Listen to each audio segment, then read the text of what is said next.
After another week of rain, the high arch of blue sky appeared again, and the sun which poured down was quite hot. Though there had been no chance to see either the secret garden or Dickon, Mistress Mary had enjoyed herself very much. The week had not seemed long. She had spent hours of every day with Colin in his room, talking about Rogers or gardens or Dickon and the cottage on the moor. They had looked at the splendid books and pictures, and sometimes Mary had read things to Colin, and sometimes he had read a little to her. When he was amused and interested, she thought he scarcely looked like an invalid at all, except that his face was so colorless and he was always on the sofa. "You are a sly young one to listen and get out of your bed to go following things up like you did that night," Mrs. Medlock said once. "But there's no saying it's not been a sort of blessing to the lot of us. He's not had a tantrum or a whining fit since you made friends. The nurse was just going to give up the case because she was so sick of him, but she says she doesn't mind staying now you've gone on duty with her," laughing a little. In her talks with Colin, Mary had tried to be very cautious about the secret garden. There were certain things she wanted to find out from him, but she felt that she must find them out without asking him direct questions. In the first place, as she began to like to be with him, she wanted to discover whether he was the kind of boy you could tell a secret to. He was not in the least like Dickon, but he was evidently so pleased with the idea of a garden no one knew anything about that she thought perhaps he could be trusted. But she had not known him long enough to be sure. The second thing she wanted to find out was this: if he could be trusted, if he really could, wouldn't it be possible to take him to the garden without having anyone find it out? The Grand Doctor had said that he must have fresh air, and Colin had said that he would not mind fresh air in his secret garden. Perhaps if he had a great deal of fresh air and knew Dickon and the robin and saw things growing, he might not think so much about dying. Mary had seen herself in the glass sometimes lately when she had realized that she looked quite a different creature from the child she had seen when she arrived from India. This child looked nicer. Even Martha had seen a change in her. "Air from Moore has done thee good already," she had said. "Th'art not nice so yeller, and th'art not nice so scrawny. Even the hair doesn't slant down on the head so flat. It's got some life in it so as it sticks out a bit." "It's like me," said Mary. "It's growing stronger and fatter. I'm sure there's more of it." "It looks it, for sure," said Martha, ruffling it up a little round her face. "Th'art not half so ugly when it's that way, and there's a bit o' red in the cheeks." If gardens and fresh air had been good for her, perhaps they would be good for Colin. But then, if he hated people to look at him, perhaps he would not like to see Dickon. "Why does it make you angry when you are looked at?" she inquired one day. "I always hated it," he answered, "even when I was very little. Then when they took me to the seaside and I used to lie in my carriage, everybody used to stare, and ladies would stop and talk to my nurse, and then they would begin to whisper, and I knew then they were saying I shouldn't live to grow up. Then sometimes the ladies would pat my cheeks and say, 'Poor child.' Once when a lady did that, I screamed out loud and bit her hand. She was so frightened she ran away." "She thought you had gone mad like a dog," said Mary, not at all admiringly. "I don't care what she thought," said Colin, frowning. "I wonder why you didn't scream and bite me when I came into your room," said Mary. Then she began to smile slowly. "I thought you were a ghost or a dream," he said. "You can't bite a ghost or a dream, and if you scream they don't care." "Would you hate it if a boy looked at you?" Mary asked uncertainly. He lay back on his cushion and paused thoughtfully. "There's one boy," he said quite slowly, as if he were thinking over every word, "there's one boy I believe I shouldn't mind. It's that boy who knows where the foxes live, Dickon." "I'm sure you wouldn't mind him," said Mary. "The birds don't, and other animals," he said, still thinking it over. "Perhaps that's why I shouldn't. He's a sort of animal charmer, and I am a boy animal." Then he laughed and she laughed too. In fact, it ended in their both laughing a great deal and finding the idea of a boy animal hiding in his hole very funny indeed. What Mary felt afterward was that she need not fear about Dickon.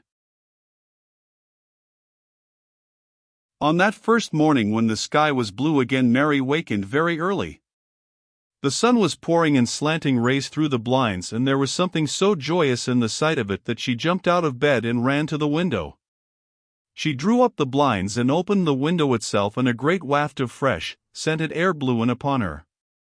The moor was blue and the whole world looked as if something magic had happened to it.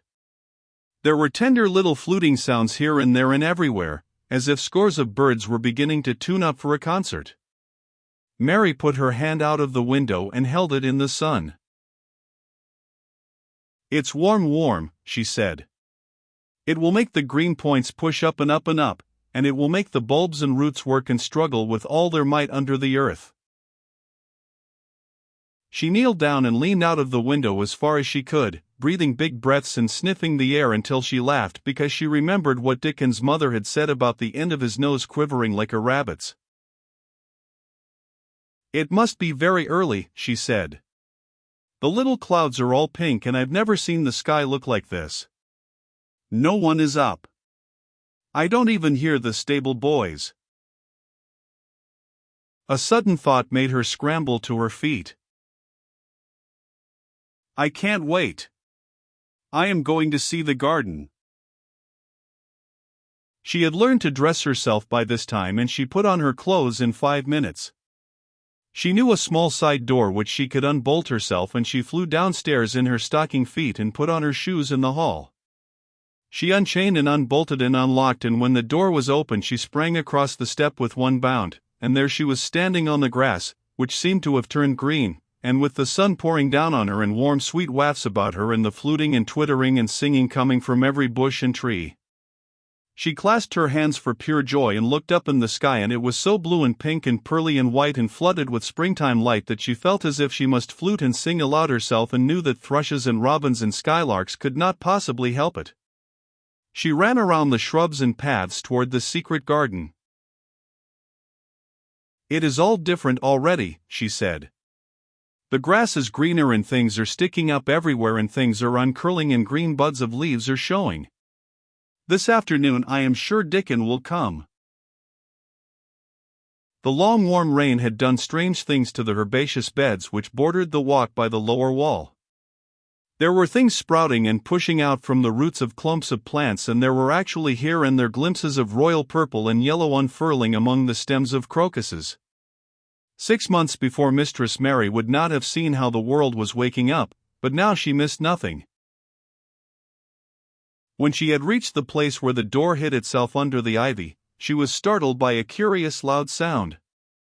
It was the caw-caw of a crow, and it came from the top of the wall, and when she looked up, there sat a big glossy-plumaged blue blackbird, looking down at her very wisely indeed. She had never seen a crow so close before, and he made her a little nervous, but the next moment he spread his wings and flapped away across the garden. She hoped he was not going to stay inside, and she pushed the door open wondering if he would. When she got fairly into the garden she saw that he probably did intend to stay, because he had alighted on a dwarf apple tree, and under the apple tree was lying a little reddish animal with a bushy tail, and both of them were watching the stooping body and rust-red head of Dickon, who was kneeling on the grass working hard. Mary flew across the grass to him. "Oh, Dickon! Dickon," she cried out. "How could you get here so early? How could you? The sun has only just got up." He got up himself, laughing and glowing, and tousled, his eyes like a bit of the sky. He said. "I was up long before him. How could I have stayed abed? World's all fair begun again this mornin', it has. And it's workin' and hummin' and scratchin' and pippin' and nest buildin' and breathin' out sense, till you've got to be out on it 'stead o' lyin' on your back. When sun did jump up, Moore went mad for joy, and I was in the midst of Heather, and I run like mad myself, shoutin' and singin'. And I come straight here. I couldn't have stayed away. Why, th garden was lyin' here waitin'. Mary put her hands on her chest, panting, as if she had been running herself. Oh, Dickon! Dickon, she said. I'm so happy I can scarcely breathe.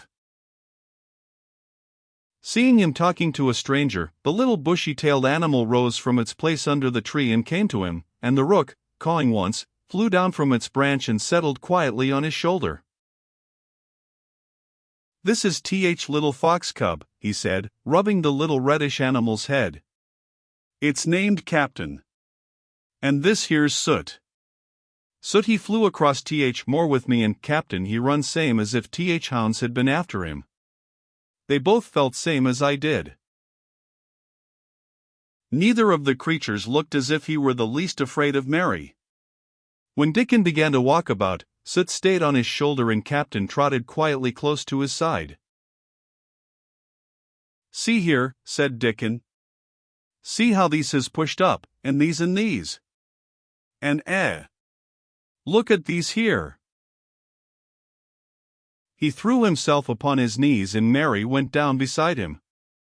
They had come upon a whole clump of crocuses burst into purple and orange and gold. Mary bent her face down and kissed them. You never kiss a person in that way, she said when she lifted her head. Flowers are so different. He looked puzzled but smiled. He said, I've kissed mother many a time that way when I come in from th more after a day's roamin', and she stood there at th door in th sun, lookin' so glad and comfortable. They ran from one part of the garden to another and found so many wonders that they were obliged to remind themselves that they must whisper or speak low. He showed her swelling leaf buds on rose branches which had seemed dead.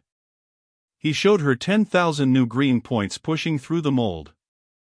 They put their eager young noses close to the earth and sniffed its warm springtime breathing. They dug and pulled and laughed low with rapture until Mistress Mary's hair was as tumbled as Dickon's and her cheeks were almost as poppy red as his. There was every joy on earth in the secret garden that morning, and in the midst of them came a delight more delightful than all, because it was more wonderful. Swiftly something flew across the wall and darted through the trees to a close-grown corner, a little flare of red-breasted bird with something hanging from its beak. Dickon stood quite still and put his hand on Mary almost as if they had suddenly found themselves laughing in a church. We mun not stir, he whispered in broad Yorkshire. We mun not scarce breathe. I knowed he was made huntin' when I seed him last. It's Ben Weatherstaff's robin. He's buildin' his nest. He'll stay here if us don't flight him. They settled down softly upon the grass and sat there without moving. Us mustn't seem as if us was watchin' him too close, said Dickon. He'd be out with us for good if he got th notion us was interferin' now. He'll be a good bit different till all this is over. He's set tin up housekeepin'. He'll be shyer and readier to take things ill. He's got no time for visitin' and gossipin'. Us must keep still a bit and try to look as if us was grass and trees and bushes. Then when he's got used to seein' us I'll chirp a bit and he'll know us'll not be in his way. Mistress Mary was not at all sure that she knew, as Dickon seemed to, how to try to look like grass and trees and bushes. But he had said the queer thing as if it were the simplest and most natural thing in the world, and she felt it must be quite easy to him, and indeed she watched him for a few minutes carefully, wondering if it was possible for him to quietly turn green and put out branches and leaves. But he only sat wonderfully still, and when he spoke dropped his voice to such a softness that it was curious that she could hear him, but she could. It's part o' th springtime, this nest buildin' is, he said. I warrant it's been goin' on in th same way every year since th world was begun.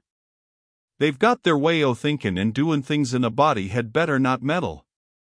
You can lose a friend in springtime easier than any other season if you're too curious.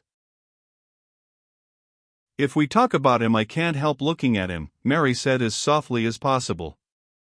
We must talk of something else. There is something I want to tell you. He'll like it better if us talks o' something else, said Dickon. What is it th's got to tell me? Well, do you know about Colin? She whispered.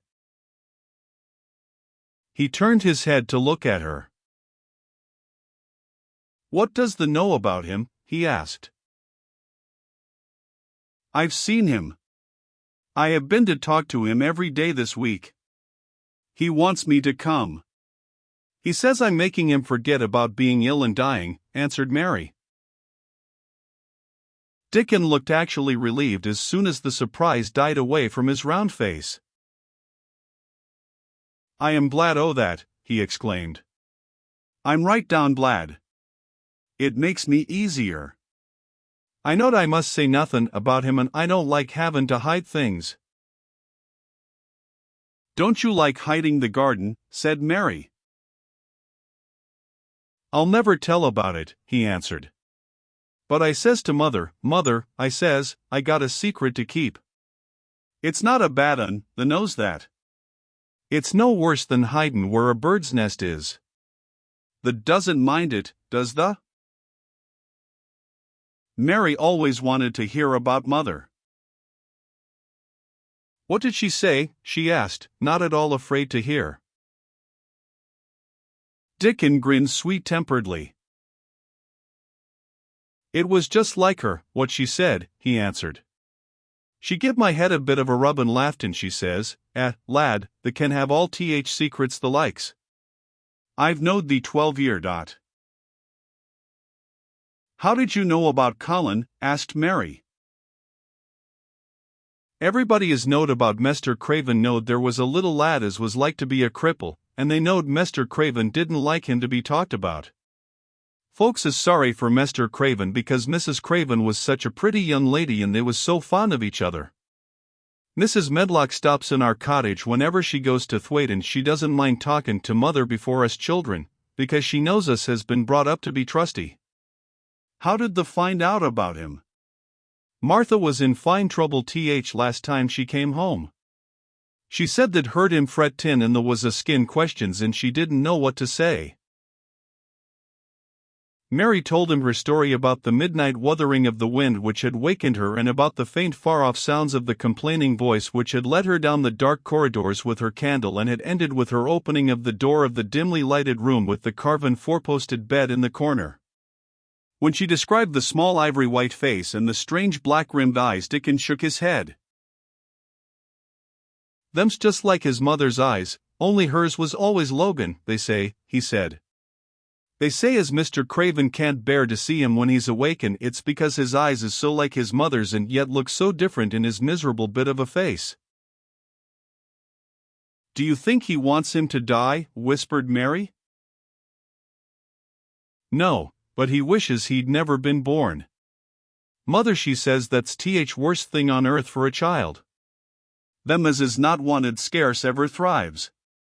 Mester Craven he'd buy anythin' as money could buy for poor lad but he'd like to forget as he's on earth. For one thing, he's afraid he'll look at him some day and find he's growed hunchback. Colin's so afraid of it himself that he won't sit up, said Mary. He says he's always thinking that if he should feel a lump coming he should go crazy and scream himself to death. He oughtn't to lie there thinkin' things like that, said Dickon. No lad could get well as thought them sort o' things. The fox was lying on the grass close by him looking up to ask for a pat now and then, and Dickon bent down and rubbed his neck softly and thought a few minutes in silence. Presently he lifted his head and looked round the garden. When first we got in here, he said, it seemed like everything was grey. Look round now and tell me if thee doesn't see a difference. Mary looked and caught her breath a little. Why, she cried, the grey wall is changing. It is as if a green mist were creeping over it. It's almost like a green gauze veil. Aye, said Dickon. And it'll be greener and greener till grey's all gone. Can thee guess what I was thinkin'? I know it was something nice, said Mary eagerly. I believe it was something about Colin. I was thinking that if he was out here he wouldn't be watching for lumps to grow on his back, he'd be watching for buds to break on rose bushes, and he'd likely be healthier, explained Dickon. I was wondering if us could ever get him in humor to come out here and lie under trees in his carriage. I've been wondering that myself. I've thought of it almost every time I've talked to him, said Mary. I've wondered if he could keep a secret, and I've wondered if we could bring him here without anyone seeing us. I thought perhaps you could push his carriage.